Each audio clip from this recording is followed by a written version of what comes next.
হাতে মাত্র দুদিন ছুটি, কিন্তু মনটাও বেড়াতে যাওয়ার জন্য ব্যাকুল হয়ে উঠেছে। চিন্তার কোনো কারণ নেই। সপ্তাহান্তে শনি কিংবা রবি বা যে কোনো দুদিনের ছুটিতে ঘুরে নেওয়া যায় পশ্চিমবঙ্গের অন্যতম সুন্দর ও জনপ্রিয় ভ্রমণ কেন্দ্র মুকুটমণিপুর। মুকুটমণিপুর কখন যাবেন, কিভাবে যাবেন, কি দেখবেন, খাওয়া দাওয়া কোথায় করবেন, হোটেল ভাড়া কত ইত্যাদি সব রকম তথ্য সম্মিলিত ভ্রমণ গাইড আপনাদের সামনে তুলে ধরলাম। কলকাতা থেকে মুকুটমণিপুর যাওয়ার সরাসরি কোনো ট্রেন নেই। বাঁকুড়া স্টেশন অবধি ট্রেনে এসে সেখান থেকে 50 কিলোমিটার দূরে মুকুটমণিপুর আসতে হয় বাসে কিংবা গাড়ি ভাড়া করে। আপনাদের সুবিধার্থে আমি ট্রেনের সময়সূচি দিয়ে দিলাম। বাঁকুড়া স্টেশনের বাইরেই মুকুটমণিপুর যাওয়ার ভাড়ার গাড়ি এবং বেশ কিছু বাস পাবেন। তবে এখানে আসার সব থেকে ভালো উপায় হলো ভাড়ার গাড়িতে কিংবা নিজের গাড়িতে। কলকাতা থেকে দুর্গাপুর এক্সপ্রেসওয়ে এবং SH2 ধরে বিষ্ণুপুর তালডাংরা হয়ে চলে আসুন মুকুটমণিপুর। সময় লাগে 5 থেকে 5.5 ঘন্টা। আমরা সকাল সকাল পরিবারের সবাই মিলে বেরিয়ে পড়েছিলাম। আমরা যাচ্ছি মুকুটমণিপুর।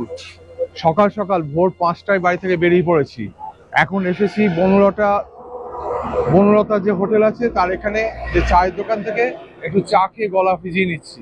তারপর বেশ খানিকটা জার্নি আছে, চলুন সঙ্গে। রাস্তার দুপাশের দৃশ্য অসাধারণ।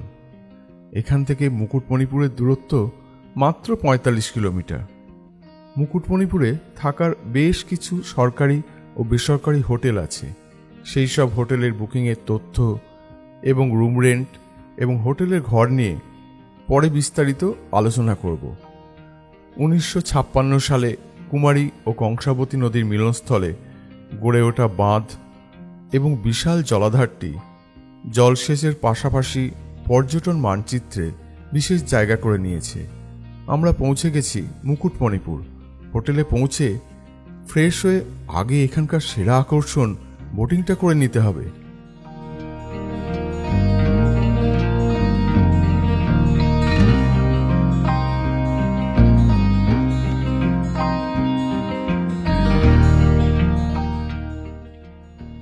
হোটেলে ফ্রেশ হয়ে চলে এলাম মুকুটমণিপুরের নৌকাঘাটের টিকিট কাউন্টারে।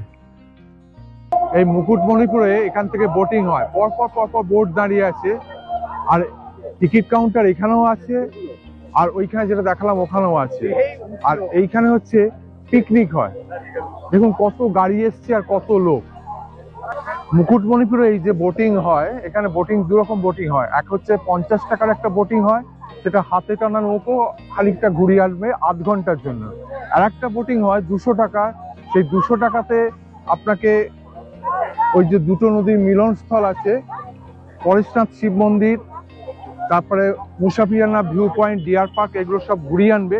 প্রায় ঘন্টা 3 সময় লাগে। এটাতে লাগে হচ্ছে 200 টাকা পার হেড। আমরা অন্য জায়গা থেকে বোট চাপবো, সেই জায়গাটা আপনাদের দেখাচ্ছি। এই বাঁধের যে রাস্তাটা শুরু হয়েছে, এখানেই আছে ই রিক্সা আর টোটো স্ট্যান্ড, তাদের অফিস। এইবার সেই অফিসে আপনি টিকিট কেটে নেবেন। এখানে যে কটা ভিউ পয়েন্ট আছে সব কটাই আপনাকে দেখাবে। একটা টোটোতে 4 জন কি 5 জন যায়, 500 টাকা ভাড়া। কোনো সময়সীমা নেই। আপনাকে মুসাফিরানা ভিউ পয়েন্ট, পরেশনাথ মন্দির, ওই 2 নদীর মিলনস্থল সবই আপনাকে দেখাবে। আমরা টোটো করেই যাব এখন। আমরা এগিয়ে চললাম মুকুটমণিপুর ড্যাম রোড ধরে। এখানে রাস্তার দুধারের দৃশ্য অসাধারণ। রাস্তার একধারে জলাধারে নীল জলরাশি, দূরে ছোট ছোট পাহাড়, অপর ধারে সবুজ জঙ্গল, চাষের ক্ষেত। উফ, ঠিক ভাষায় বোঝাতে পারবো না।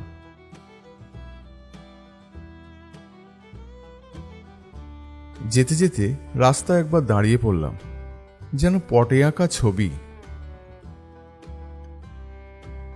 আমরা এইখান থেকে মানে যেখান থেকে রাস্তাটা শেষ হয়ে গেল, টোটো আমাদের নামিয়ে দিল, সেখান থেকে আমরা টিকিট কাটলাম 100 টাকা করে পার হেড। আমরা যাব ডিয়ার পার্ক এবং ভেতরে কিছু দ্বীপ আছে, সেই দ্বীপগুলোও দেখে আসবো। জলপরি, ওই যে আমাদের নৌকা হচ্ছে পথের সাথী। এই যে পরেশনাথ নৌকো বিহার পরিষেবা সমিতি, এদের যে নৌকো, এই নৌকো করে আমরা যাব এখন ডিয়ার পার্ক দেখতে, কংসাবতী আর কুমারী নদীর মিলনস্থল দেখতে, আর সবুজ দ্বীপ আছে সেই সবুজ দ্বীপ দেখবো, একটা পার্ক আছে পার্কও দেখবো, এসব দেখে আমরা আসবো। এখানে একটা কথা বলে রাখি, এখানে বোটিংয়ের খরচ জনপ্রতি 100 টাকা যদি 15 জনের একটা গ্রুপ হয়, না হলে আপনাকে পুরো বোটই বুকিং করতে হবে, সেক্ষেত্রে ভাড়া অনেক বেশি পড়ে যায়। বোটিংয়ের সময় লাইফ জ্যাকেট পরা বাধ্যতামূলক। চলুন এবার আর কোনো কথা নয়, শুধু দু চোখ ভরে দেখা।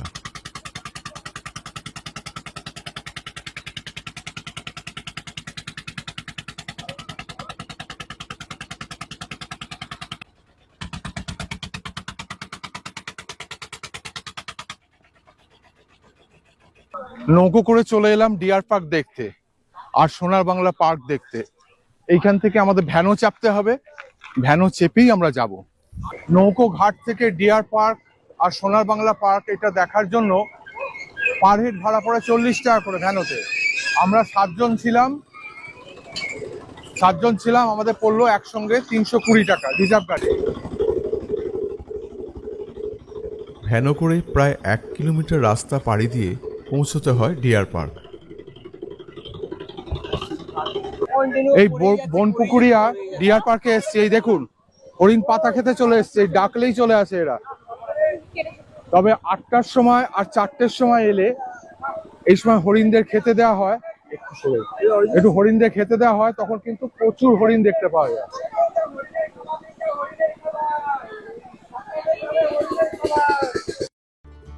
সে এক অন্যরকম উত্তেজনা। এই পার্কে প্রায় 70-80টা হরিণ আছে। সকাল 8টা এবং বিকেল 4টের সময় এলে প্রায় সবকটি হরিণ একসঙ্গে দেখা যায়, কারণ তখন ঘন্টা বাজিয়ে এখানকার হরিণদের খেতে দেওয়া হয়।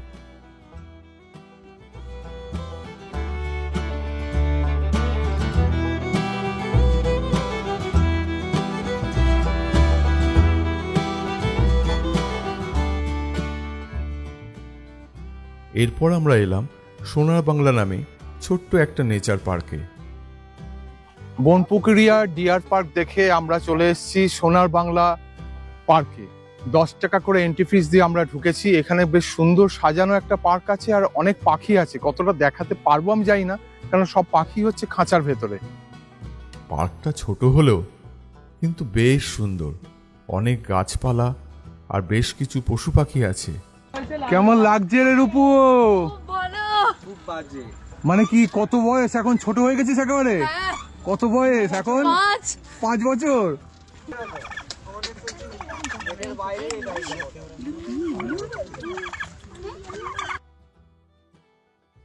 এখানে একটা পেঁচাও আছে আর 2টি ময়ূর।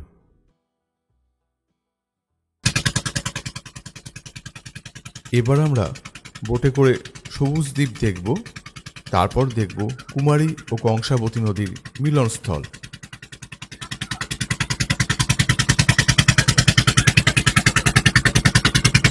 এই জায়গাটা হচ্ছে কুমারী আর কংসাবতী নদীর মিলনস্থল।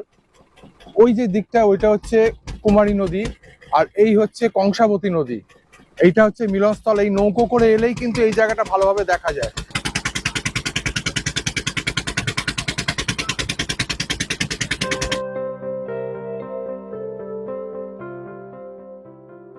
বোটিং কাউন্টারের পাশেই আছে পরেশনাথ কালী মন্দির। এখান থেকে জলাধারটিকে অপূর্ব লাগে। এরপর আমরা এলাম পরেশনাথ মন্দির দেখতে। এবার আমরা চলে এলাম পরেশনাথ মন্দির, যেটা বেশ কিছু সিঁড়ি ভেঙে এর উপরে উঠতে হয় এবং কথিত আছে এখানকার যে শিলামূর্তিগুলো আছে সেগুলো 1200 থেকে 1500 বছরের পুরনো। চলুন ওপরে গিয়ে দেখে আসি।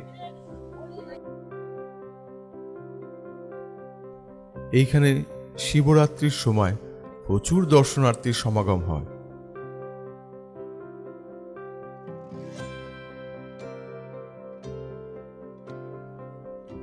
এই হচ্ছে এখানকার পাথরের শিব মূর্তি। পরেশনাথ মন্দিরের ওপর থেকে চারপাশের অপূর্ব দৃশ্য।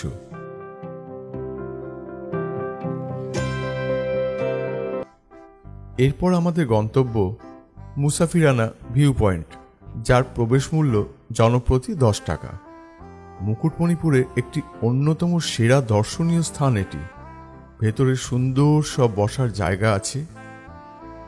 অপূর্ব এই জায়গাটি থেকে পাখির চোখে সুবিশাল জলাধারটিকে খুব সুন্দরভাবে দেখা যায়।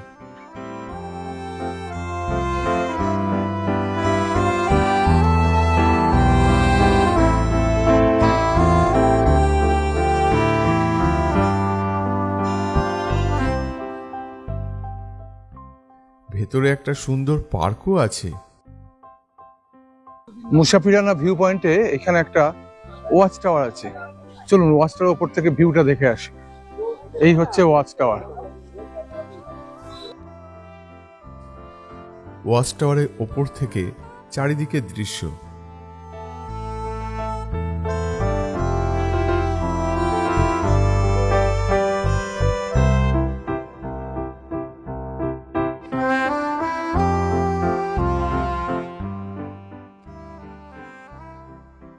এরপর আমরা ড্যামের ওপরে রাস্তা দিয়ে চললাম মুকুটমণিপুরে পর্যটন কেন্দ্রের কাছে আমাদের লাঞ্চ করতে। মুকুটমণিপুরে এখানে এখন নতুন ফুড কোর্ট হয়েছে। এই হচ্ছে ফুড কোর্ট।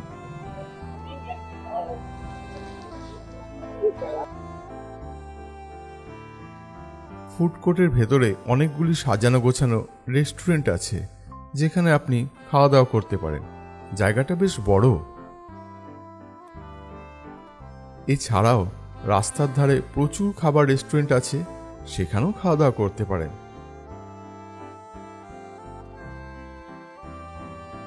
এই যে কংসাবতী হোটেল, এই কংসাবতী হোটেলেই এখন আমরা খেতে এসেছি।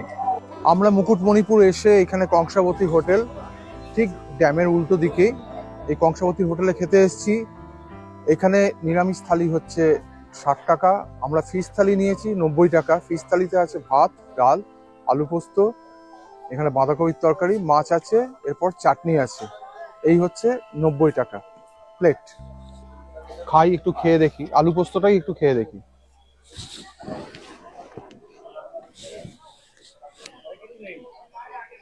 ঠিক আছে, মোটামুটি খুব যে আহামরি কিছু নয়, মোটামুটি ঠিক আছে, চলে যাবে। এখানে প্রচুর গিফট আইটেমের স্টল আছে, যেখান থেকে আপনি কিনে নিতে পারেন এখানকার হাতের কাজের নানা জিনিসপত্র।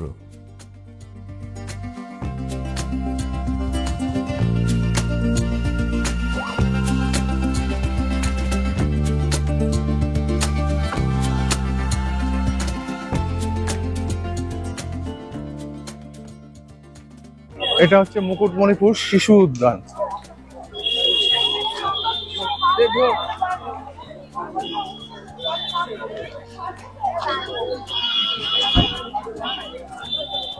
মুকুটমণিপুর ড্যামের ঠিক পাশেই একটা শিশু উদ্যান আছে, বেশ ভালো। 10 টাকা করে টিকিট। ছোটদের কিন্তু বিকেলটা ভালোই কাটবে এখানে। আর সুন্দর শিশু উদ্যান আছে।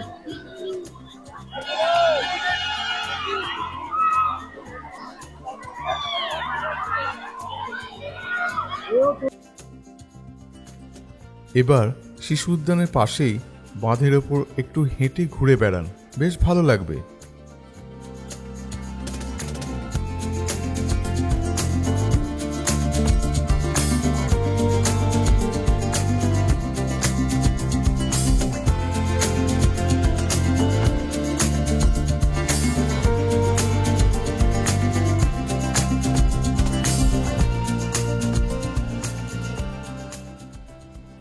এটি হচ্ছে বাঁধের অপর দিক, যেখানে প্রয়োজন মতো জলাধারের জল ছাড়া হয়।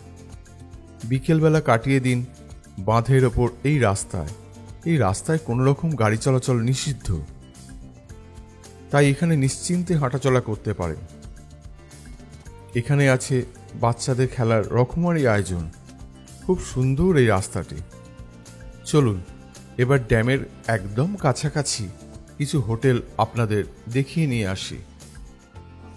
মুকুটমণিপুর আপনি বেড়াতে এসেছেন, এসে আপনি মুকুটমণিপুর একদিনে ঘুরেও চলে যাওয়া যায়, আবার একদিন থেকেও মুকুটমণিপুর ঘুরে নেওয়া যায়। যদি আপনি একদিন থাকেন তো কোথায় থাকবেন?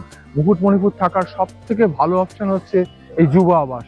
একেবারে এটা হচ্ছে এই যে জলাধার আছে, ঠিক জলাধারের পাশেই। এছাড়া আরো কিছু হোটেল আছে, সেগুলো আমি পরে দেখাচ্ছি। এটা হচ্ছে মুকুটমণিপুরের যুব আবাস, কিন্তু আজকে কোনো ঘর আমি দেখাতে পারলাম না, কারণ আজকে সমস্ত ঘরই হচ্ছে গেস্ট আছে, সেই জন্য আমি ঘরগুলো দেখাতে পারলাম না, ঘর ভর্তি। যুব আবাসের ওপর থেকে এই যে ভিউটা দেখুন, একটা অসাধারণ একটা ভিউ। এই ভিউ কিন্তু অন্য কোনো জায়গা থেকে পাওয়া যাবে না, অসাধারণ ভিউ। হোটেল আম্রপালি, মুকুটমণিপুর। এই হচ্ছে হোটেল আম্রপালি।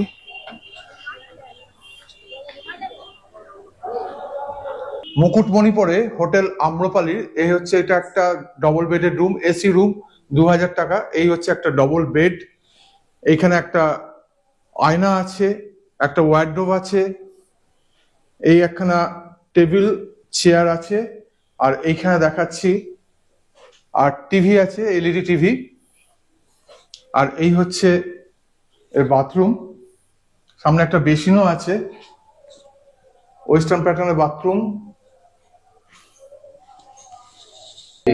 গিজার আছে, কমোডও আছে। এটা রেট হচ্ছে 2000 টাকা। এই হচ্ছে মুকুটমণিপুর ড্যামের পাশেই হোটেল মালঞ্চ। মালঞ্চের ঘর আপনাদের একটা দেখাচ্ছি। এই হচ্ছে তার রেস্টুরেন্টও আছে, আর এই হচ্ছে আউটসাইড ডেকোরেশন। একটা ঘর আপনাদের দেখাই, হোটেল মালঞ্চ। এই একটা ঘর আপনাদের দেখাই। এটা হচ্ছে হোটেল মালঞ্চের একটা এসি ডবল বেডের রুম। এটা একটা ডবল বেড, ওই হচ্ছে এসি, সামনে আয়না আছে, টিভি আছে, আর এখানে একটা ওয়ার্ডরোব মতো রয়েছে, টেবিল চেয়ার রয়েছে। এটার ভাড়া হচ্ছে জিএসটি সমেত সিজনে 2072 টাকা, আর অফ সিজনে অবশ্য ডিসকাউন্ট আছে, সেটা এখানে কথা বলে ঠিক করে নেবেন। আর বাথরুমটা দেখাই।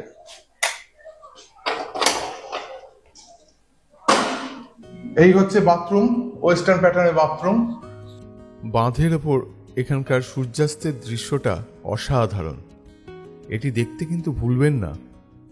বাঁধের ওপর রাস্তার ধারে সব আলো জ্বলে উঠেছে, কি যে অপূর্ব লাগছে বলে বোঝাতে পারবো না। রাতের আলোয় সেজে উঠেছে এখানকার স্টলগুলি।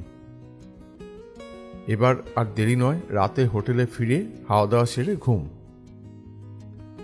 পরের দিন সকালবেলা ঘুম থেকে উঠে গাড়ি নিয়ে বেরিয়ে পড়ুন 3 কিলোমিটার দূরে অম্বিকা মায়ের দর্শন করতে।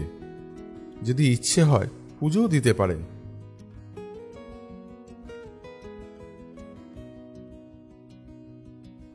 সেখান থেকে চলুন এলাকার পুরনো রাজবাড়ি ধ্বংসাবশেষ দেখার জন্য।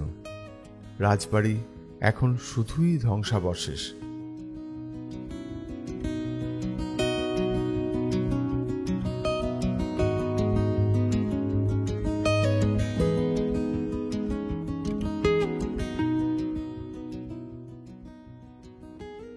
ওখান থেকে চলে আসুন হোটেলে, স্নান সেরে চেক আউট করে নিন, কারণ এখানকার বেশিরভাগ হোটেলের চেক আউট 10টা। মনে করলে হোটেলে লাঞ্চও করে নিতে পারেন। চেষ্টা করলাম সমস্ত তথ্য দিয়ে সহায়তা করার। ভিডিওটি কেমন লাগলো অবশ্যই কমেন্ট করে জানাবেন।